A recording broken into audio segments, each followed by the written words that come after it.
Bueno, ahora sí, como todos los lunes cada 15 días, el placer de saludarla a ella, nuestra psicóloga de cabecera. No sé todavía por qué no nos internó a todos, pero en breve, cuando venga un programa entero, me parece que no vamos a poder discutir ni argumentar más a nuestro favor. Buen día, Flor, ¿cómo estás? Buen día, ¿cómo estás, Nahue? ¿Cómo va? ¿Todo bien? Bien. ¿Vos? Bien, bueno, un poquitito preocupada por ahí por algunas cosas que están pasando a nivel sociedad. Vamos a terminar todos internados en todo caso. Vamos todos en ese ámbito. ¿Por qué? ¿Qué es lo que te preocupa? Decime vos con qué arranco, Nahue. Con lo que vos quieras. Si quieren arranco con estas preocupaciones y angustias. Dale. Pues, no sé si se acuerdan, alguna vez en una de las columnas que hicimos el año pasado, hablamos de cómo el contexto afecta a la salud mental de la población, ¿no? Y cómo por ahí los países latinoamericanos tenemos ciertas problemáticas que son estadísticamente más significativas por la cuestión de ciertas situaciones socioeconómicas que nos atraviesan en esta zona. Hay dos cosas actualmente que están afectando bastante la salud mental de nuestra población y que tienen como bastante en alarma y que uno por ahí lo ve en el consultorio con mamás, papás, familiares. Una es la emergencia que hay en discapacidad y la otra es todo lo que está pasando con el Garrahan, ¿no? Y que es uno de los hospitales más importantes infantojuveniles en nuestra región, en todo lo que es Latinoamérica, donde se atienden las condiciones más raras que pueden tener nuestros niños y adolescentes. Y yo por ahí lo traía a un pensamiento como bastante, que a mí por lo menos me lo hace bastante más claro, pero pensemos si nosotros queremos tener al médico o al enfermero o al profesional que va a tratar a nuestros hijos o nietos o sobrinos o primos mal pagos, sin descanso, ¿sí? O si incluso podemos pensar en perder la posibilidad de tener esa atención. Bueno, hay un montón de familiares que estos días están atravesando esa situación. Y si creemos que eso no afecta a la salud mental de nuestra población, estaríamos bastante equivocados. Vieron que muchas veces yo en la columna les he dicho, bueno, yo no tengo una posición partidaria, lo que no significa que no tenga una posición política tomada, ¿no? Y desde mi disciplina, que es la psicología, lo que sí puedo decir es, esto tiene un impacto en la salud mental de un montón de personas. De esos familiares, de esos niños, de esos adolescentes, de esos médicos o profesionales de la salud, profesionales que no son de la salud, pero que están atravesados por esta realidad. Y obviamente eso tiene un impacto también a nivel general, no solo por las personas a las que los atraviesa directamente, sino por la potencialidad de, ¿no?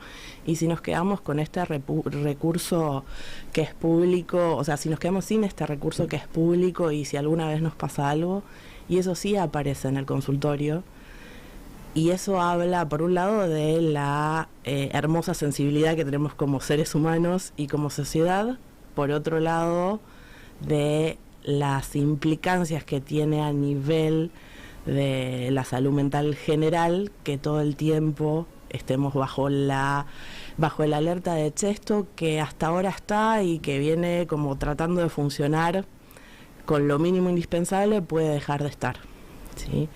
Entonces me pareció como importante mencionar eso. Y por otro lado, bueno, la emergencia que hay en discapacidad, que ya venía estando, pero se está haciendo cada vez más pronunciada, que es la falta de pago a los prestadores, que las obras sociales y las prepagas ya no están cumpliendo ni con lo mínimo.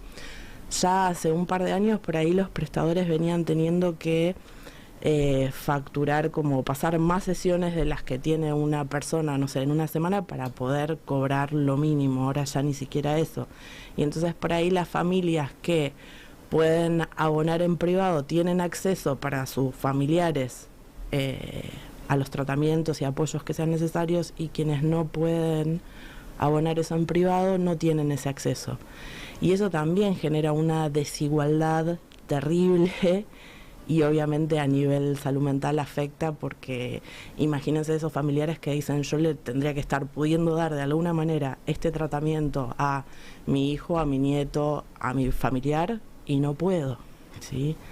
Entonces la verdad es como una situación bastante angustiante, y cuando también lo vas o viviendo o escuchando de primera mano, te hace un poco de ruido de, bueno, ¿cómo le puedo pedir a esta persona que no sienta ansiedad, que no sienta depresión? O sea, no hay técnica que pueda abordar algunas cosas que son estructurales y que un poco nos interpelan a todos como sociedad. Y después pasaron hace muy poquito 2 cositas que también fueron, que insisto, no hago un juicio desde lo político, eso lo tendría que hacer alguien que sepa de política, de ciencias políticas o algo así, y no es mi caso, pero sí desde lo psicológico, que fue, bueno, la persona que actualmente es como director del área de discapacidad a nivel nacional se expresó respecto a de que, por ejemplo, las personas que tienen la condición del espectro autista son como un problema de sus familiares y no del Estado. Es terrible eso, porque es como un recorte de derechos enorme ya la enunciación, y no es una verdad tampoco, porque hay un montón de cosas que tenemos que pensar, no solo como Estado, sino como sociedad a nivel inclusión. Incluir realmente a alguien es hacer las adaptaciones necesarias en una escuela, en un club, en todos los lugares a los que esas personas tienen que tener acceso, como todos, ¿no? Tanto alguien con condición del espectro autista como cualquier otra condición que esté dentro de una discapacidad, ¿sí?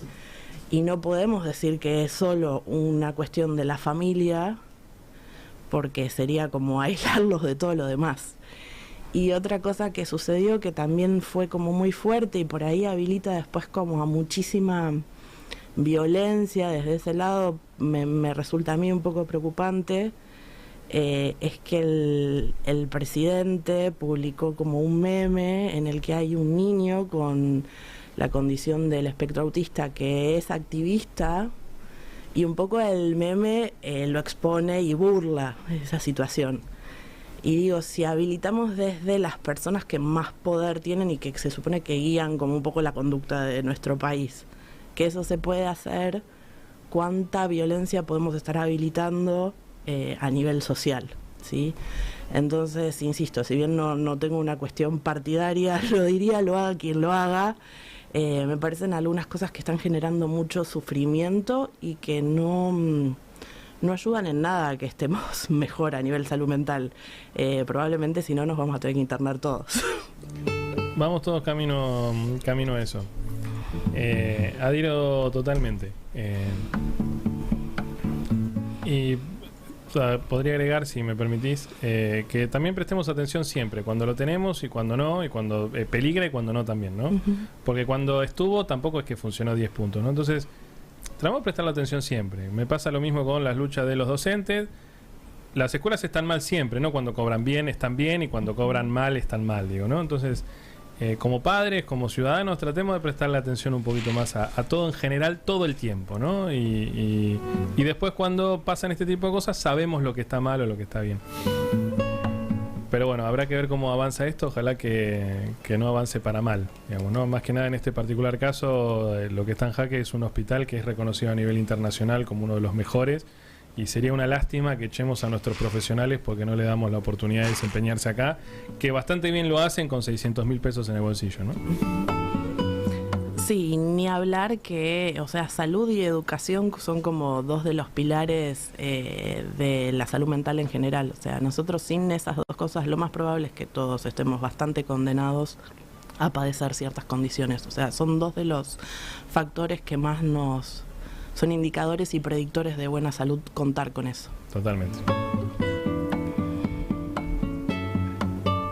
Y no voy a hacer catarsis, pero algún día sí voy en esta semana con el nuevo Paca Paca, que es una cosa que no tiene ningún tipo de sentido lo que dicen en ese lugar. Pero bueno, no importa.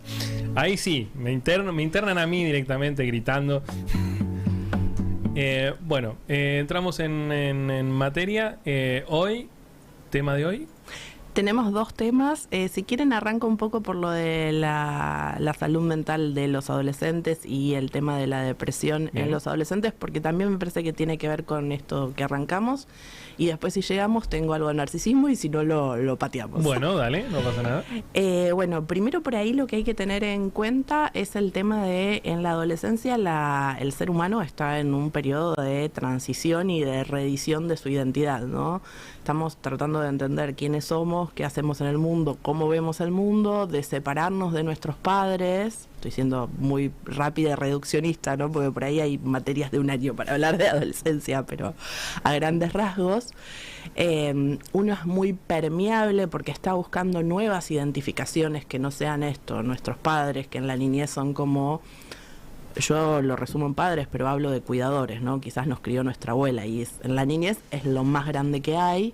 En la adolescencia vamos a tratar de romper con eso para empezar a generar como nuestra individualidad y singularidad, muchas veces peleándonos con todo lo que represente autoridad para nosotros, ¿no? Tratando de correr los límites, transgredir, identificándonos. Por ahí es un momento en el que uno, no sé, es muy fanático de alguien que ve en una serie, en su momento era en una novela, ahora en una serie, en alguna plataforma, o ahora será un streamer, un influencer, algún músico o música o banda, ¿no?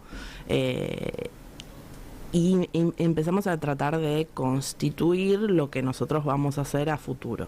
También está todo el vértigo y el temor de que lo que se nos viene es la adultez, que si bien hay como mucha búsqueda de autonomía y de quiero hacer lo que yo quiero, también debajo y quizás a un nivel más inconsciente está todo el miedo de lo que se viene, ¿no? Dejo de estar como resguardado bajo ciertas normas, conductas o ciertas cosas dejan de estar aseguradas por los adultos que nos cuidan y empiezan a tener que proyectarse, bueno, ¿cómo me las voy a proveer? ¿Qué es lo que quiero para mi vida, ¿no? Y también caemos bajo el peso de ciertas exigencias que por ahí sí son como más debatibles, o ciertos mandatos también que a veces hay a nivel familiar. Yo muchas veces me encuentro con adolescentes de 18 años que dicen como, bueno, es terrible que yo no sé lo que quiero hacer o que voy a estudiar o de qué voy a trabajar. Y la verdad es muy difícil a los 18 años y con el sistema educativo que tenemos, que vos tengas claro qué es lo que querés hacer en ese momento, y ni hablar y ponemos el mandato de tenés que saber qué querés hacer para el resto de tu vida, que además ahora ya no funciona tan así. O sea, las generaciones que vienen probablemente van a tener muchos cambios de laburo e inclusive de como dimensión de trabajo en su vida, un poco hasta incalculable con los desarrollos tecnológicos que hay actualmente, que ya no es ni siquiera, no llevan años, en meses está avanzando la tecnología. Entonces estamos pidiendo un montón. Más o menos eso es lo que transita un adolescente. En el medio, un montón de exigencias culturales también muy ligadas por ahí a la imagen, a lo que es el éxito, a todo lo que es el bombardeo que hay en redes de lo que tendría que estar pudiendo tener y hacer, que representa éxito y que por ahí no tengo o no hago. Y las dinámicas grupales, el estar con pares que están por ahí igual de perdidos más o menos que yo, y que lamentablemente están atravesados también por ahí en este momento por muchas violencias, por el bullying, bueno, por un montón de cosas que también generan otra fuente de malestar. En todo ese tránsito hay algunas cuestiones que pueden estar dentro de lo esperable para la etapa y otros indicadores que pueden empezar a hacernos como ruido o ser preocupantes para nosotros como adultos que estemos acompañando a un adolescente, ¿no? ¿Qué pasa? Los mismos comportamientos, de acuerdo a cuán acentuados sean, podemos pensarlos dentro de un estado de una depresión o no, ¿sí? Como para apuntar a lo que había sido la consulta en su momento de ese oyente. porque un adolescente seguramente va a dormir más, pero una cosa es si está durmiendo más porque salió, no sé, el viernes y el sábado estuvo en el boliche o a donde se vaya actualmente, no importa, y entonces necesita después recuperar sueño. También es una etapa vital en la que el cuerpo, como está transitando un montón de cosas, nos pide más descanso.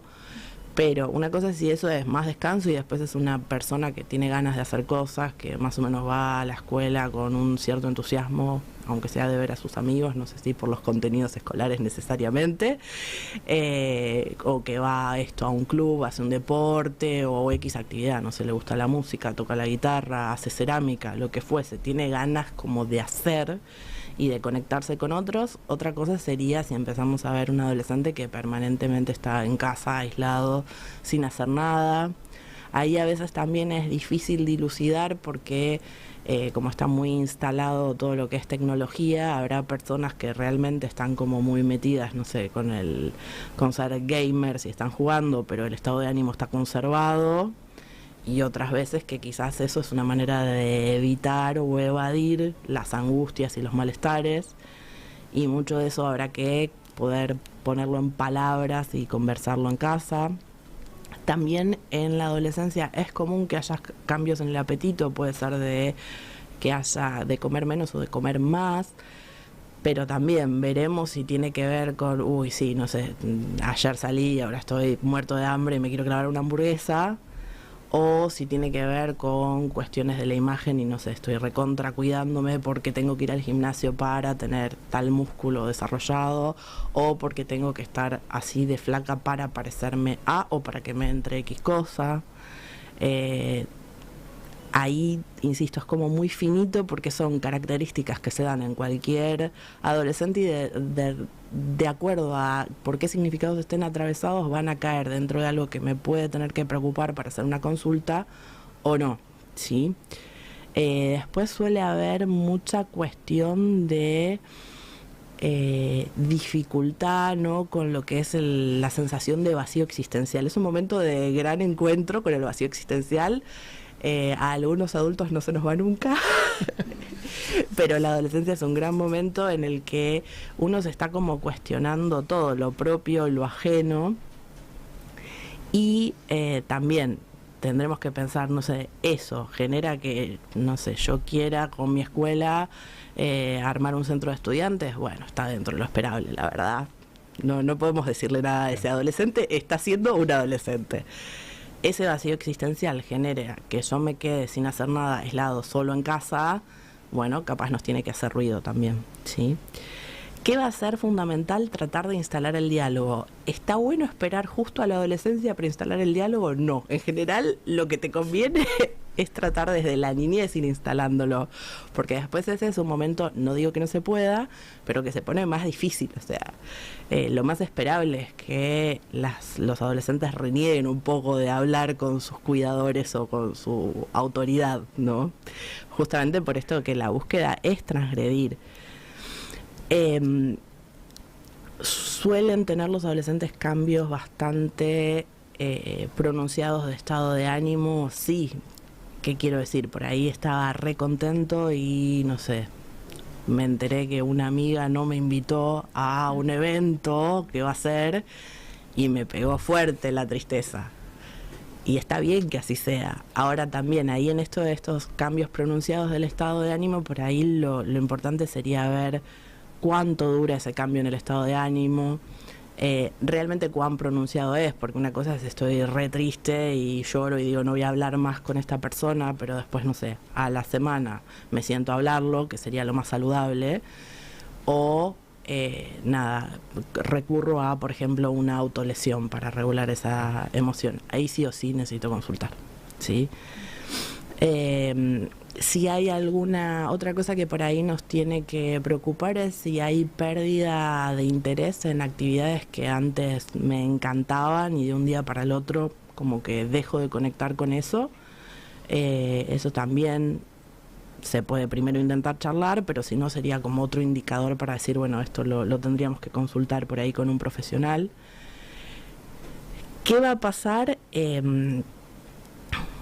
como los adolescentes están en esto, en este estado de transición, lo ideal sería sí acercarnos y sí frente a situaciones peligrosas, el límite tiene que ser consistente, pero tenemos que tratar de no hacerlo de una manera tan rígida tampoco como para que no sea escuchado, ¿no? Entonces ahí es donde por ahí está la mayor dificultad para los cuidadores, padres, adultos responsables, que por ahí vemos la vida desde otra visión y lo que tenemos que lograr es no invalidar la emoción del otro. ¿Qué quiero decir? Si para vos está siendo re importante que, no sé, tal amiga no te invitó al cumpleaños de 15, para poner un ejemplo, y uno en el medio está pensando, bueno, yo tengo que pagar la luz, tengo que pagar el supermercado, la verdad que este problema... Tenemos que tratar de correr eso, detenernos y decir, bueno, pará, estoy pasadísimo de rosca, capaz me tengo que tomar un momento yo para, no sé, tomar un mate, respirar hondo y poder hablar validándole la experiencia al otro, porque si yo le invalido como, esto es una pavada y ya vas a ver lo que son los problemas, bueno, es la mejor manera de alejar completamente a la otra persona, por lo que no sería para nada recomendable. Y después, lo otro que a veces por ahí se puede hacer, si tengo algún tipo de preocupación, pero por ahí siento que no logro acercar a mi hijo, hija o familiar a una consulta, es quizás hacer una consulta yo, como para tener una cierta orientación o a padres o a cuidadores, o a veces se trabaja desde lo que es alguna entrevista vincular, como para empezar a acercarnos al problema y ver qué se puede ir trabajando, sin la necesidad de que, bueno, tener sí o sí on board en ese momento al adolescente, ¿sí? Muchas veces lo que uno tiene que trabajar también en la situación de depresión en la adolescencia son habilidades sociales, muchas veces están afectadas eso, cómo me vinculo con otros, sobre todo actualmente que están como muy cortados los lazos sociales. Antes había cosas que eran como más espontáneas a nivel de que las entrenabas todos los días. Ahora, si yo para conocerme con un otro tengo que saber qué significa, no sé, mandar el fueguito en Instagram, que puede significar un millón de cosas, sí. Hay un montón de cuestiones que son, es cierto que son como más difíciles, por así decirlo. Por otro lado, muchas veces hay que trabajar el tema del autoconcepto, la autoestima, por esto de que es un momento, al estar tan permeables, también muy vulnerable y donde estamos muy bombardeados por información de cómo tendríamos que ser. Y después otra cosa que se suele trabajar son lo que se llaman habilidades de afrontamiento, que es cómo enfrentamos nosotros situaciones que sean difíciles o de estrés para nosotros, que también por ahí es un momento en el que no sé, exponer frente a un grupo de amigos puede ser terrible, sobre todo de acuerdo a qué grupo tengas, y por eso también es importante a veces. Hay cosas, el bullying, por ejemplo, está estudiado que en realidad se tendría que trabajar de forma grupal, porque si vos no cambias la dinámica del grupo, medio que no se soluciona. Pero bueno, sí, individualmente se pueden trabajar habilidades de afrontamiento de situaciones de estrés. Y bueno, de adolescentes hasta ahí como sugerencia es, si hay alguna preocupación está bueno consultar, y si no puedo, o sea, si charlo y no puedo llevar a la persona a la consulta, quizás me puedo asesorar primero yo como adulto y a partir de ahí ver qué estrategia se utiliza, pero no quedarme con la preocupación. Claro, ¿sí? En ese sentido, algunas preguntas. La primera, en esta nueva formato de vincularse, el otro día lo estábamos charlando, no me acuerdo con quién, que decía, claro, yo ya me estoy charlando con mis amigos, qué sé yo, pero claro, es vía todo internet, digamos, no es que es otro. No sé si está bien es la pregunta, pero bueno, como padre, ¿aceptamos ese vínculo así? ¿O en realidad lo agarramos y le decimos, anda a tomar aire y lo tiramos por la ventana y lo obligamos a salir y a vincularse de manera normal? Lo que nosotros entendemos como normal, ¿no? A ver, si te tengo que decir qué indica la teoría. Sí. Idealmente las dos cosas. Tenemos que un poco aceptar, porque hay que entender que los tiempos son otros. A la vez está bueno que a ver, uno de los indicadores también de salud mental es que nosotros podamos tener interacciones cara a cara y la verdad es que todavía es posible, y sobre todo en el lugar en el que vivimos es posible. Entonces lo ideal sería esto, que tengas tiempo de sí, interactuar con otros, porque es parte de formar parte de un grupo, quizás vía redes o pantallas, pero también que tengas alguna actividad cara a cara con los demás. Bien, ¿Sí? pues siempre está en mis tiempos y entonces uno empieza a comparar con, dice, esto es lo que está bien, ¿no? Sí, tenemos este como sesgo de todo pasado fue mejor y tampoco es tan así.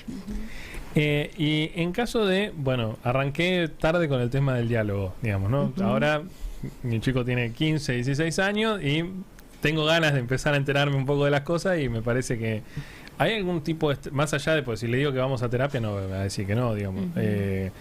¿Hay alguna manera de, no sé, de sin quedar como un ridículo, de tratar de buscarle la vuelta o no? ¿Hay alguna estrategia?